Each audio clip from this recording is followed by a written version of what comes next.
Hi guys, Tracy here. I'm going to scrapbook this photo from Mother's Day. It was just yesterday.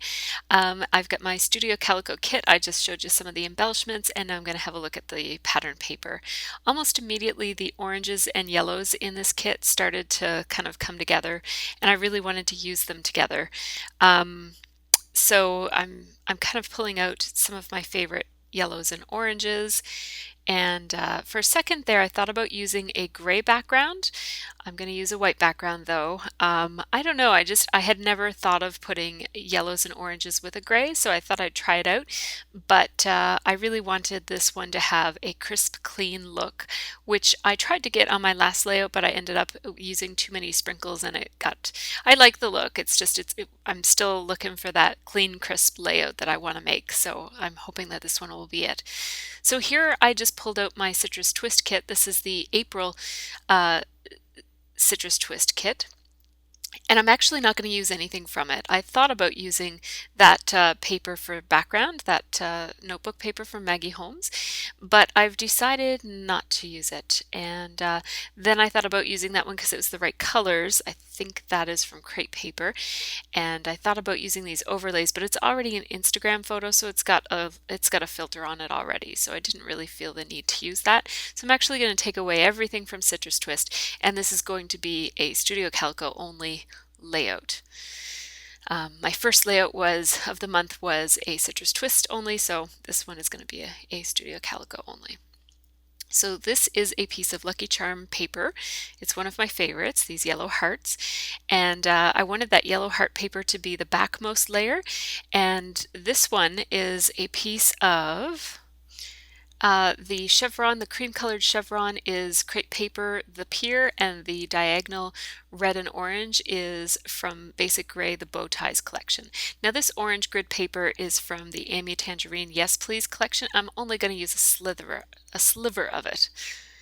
But I will use it again later in the layout. So those are my basic layers. And then I added that gray tag, and I'm just gonna kind of scooch them around on the page a little bit.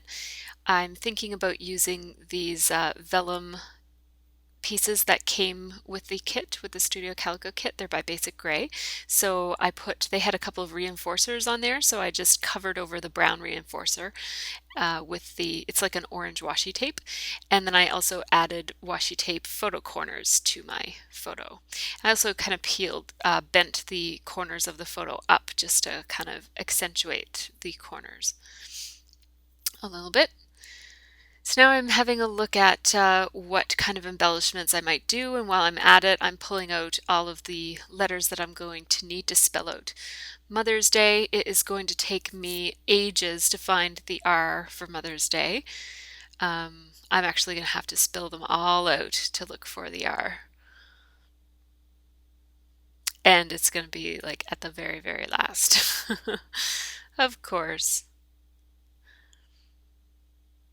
So these are Studio Calico wood veneer letters, and they are one of my favorite things. I've been wanting them for a very long time. It was one of those things that I thought about buying, and then I thought, you know what, I don't need everything that's out there. Like sometimes you feel like you don't really need to buy every single thing that you like.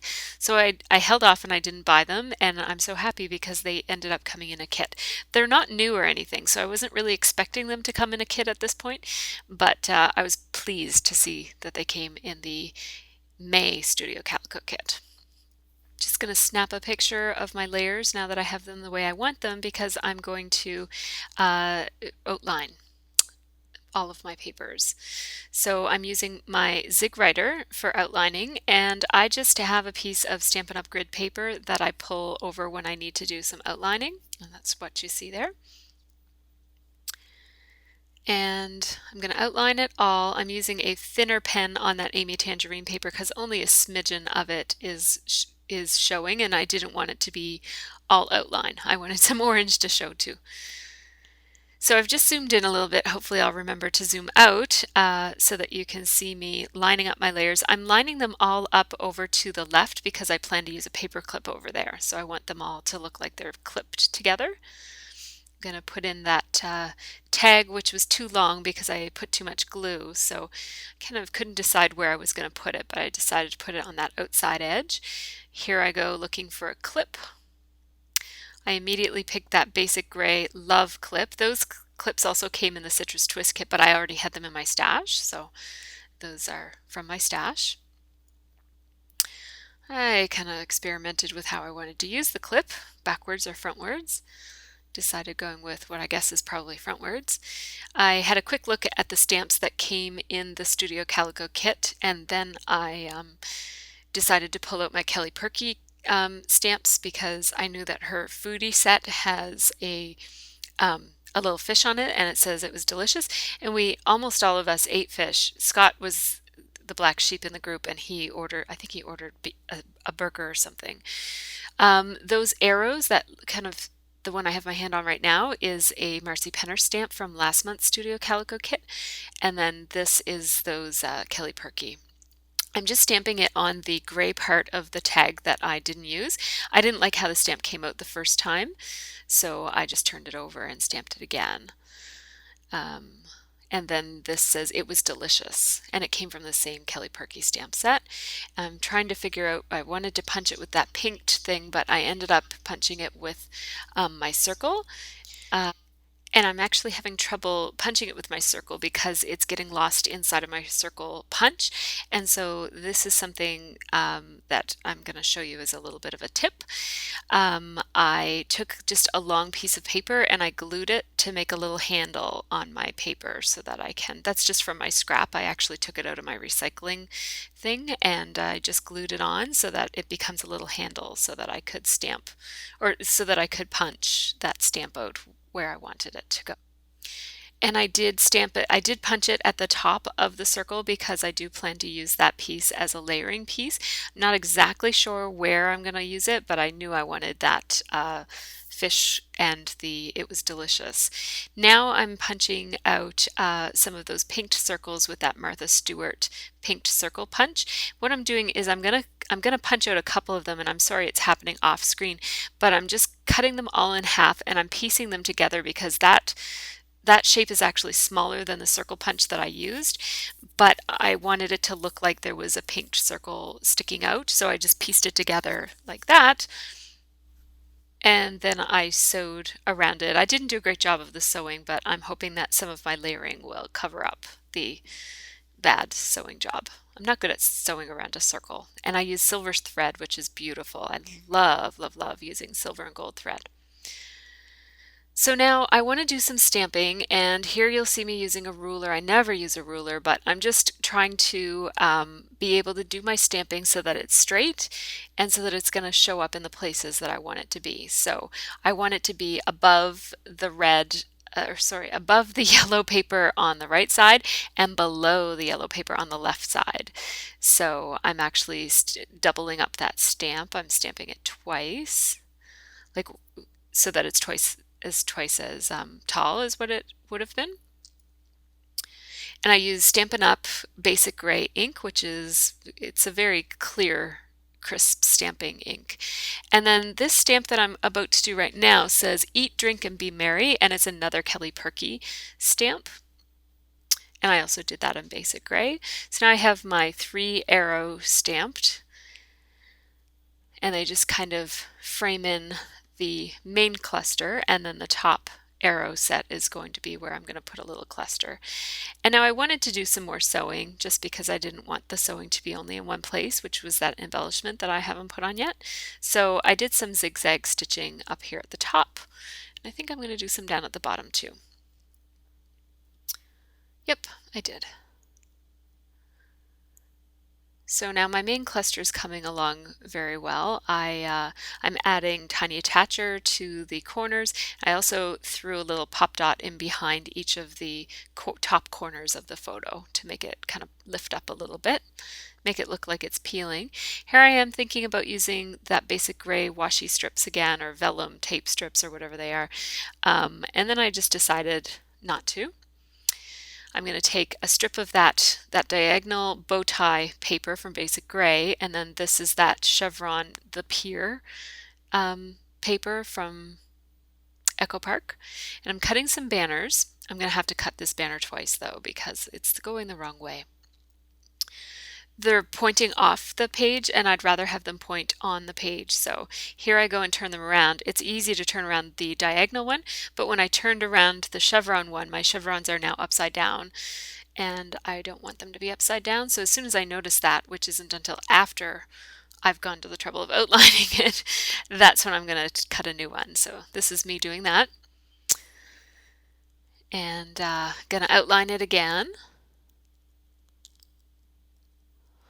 And I'm just going to outline the diagonal one as well.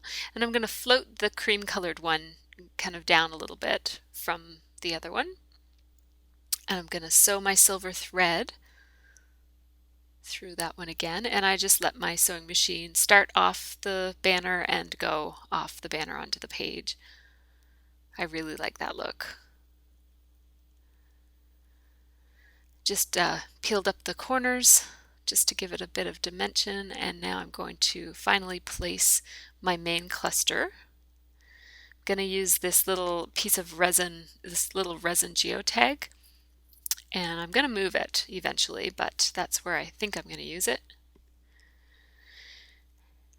And so these letter stickers, these little chipboard letters are a little frustrating to use because they float around a lot because they're not sticky at all. But once you get used to using them, you know, they're a little bit easier. You just gotta kind of be patient, I guess.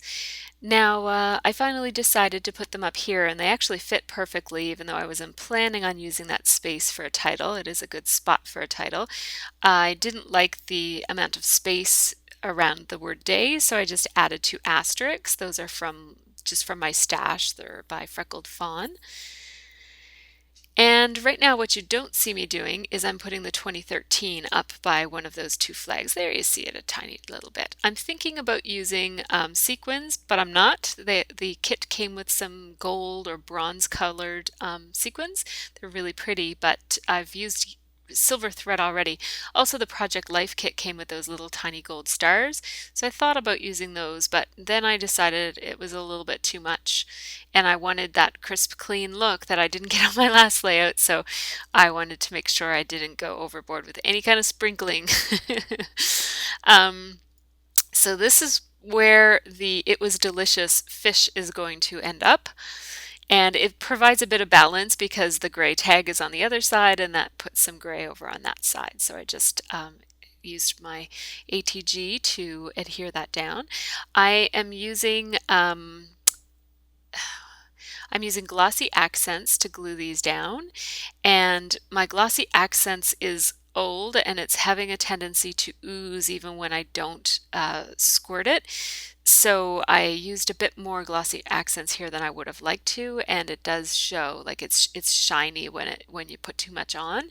So I probably should have used a different adhesive because it really does show up. So there's the little resin cutout from the heart from the geotag. There's a little heart cutout of it, and they give you both pieces in this kit. I don't know who makes that little embellishment, but it's really, really cute. It's very different. So I put the heart right next to the 2013.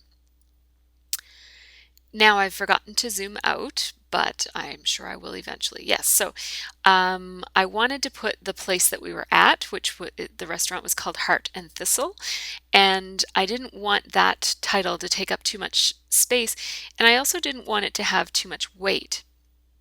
So what I did was I used these Amy Tangerine see-through stickers. I used them in yellow because it was lighter than they come in orange and yellow. And so I was hoping that the skinniness of them and the transparency of them, and then putting the clear resin geotag beside it would just kind of not make that too heavy, because I wasn't actually planning to put an embellishment cluster down there. So anyways, I ended up doing that because I wanted to put the name of the place. And then I did my journaling above it, just a tiny bit of journaling. So now you're going to get to see the close-ups. I didn't take too many pictures of this one, but you will see the few pictures that I did take at the end, and this is the close-up. I did add two of those Amy Tangerine asterisks from the same font. They just come on the letter sticker sheet, just to bring some of that, so that wasn't the only place that those transparent yellow stickers were. I wanted to have them in the top cluster as well. So that's my layout, and I didn't do any sprinkles at all because I didn't want to go overboard this time. So thanks so much for watching, guys, and happy scrapping!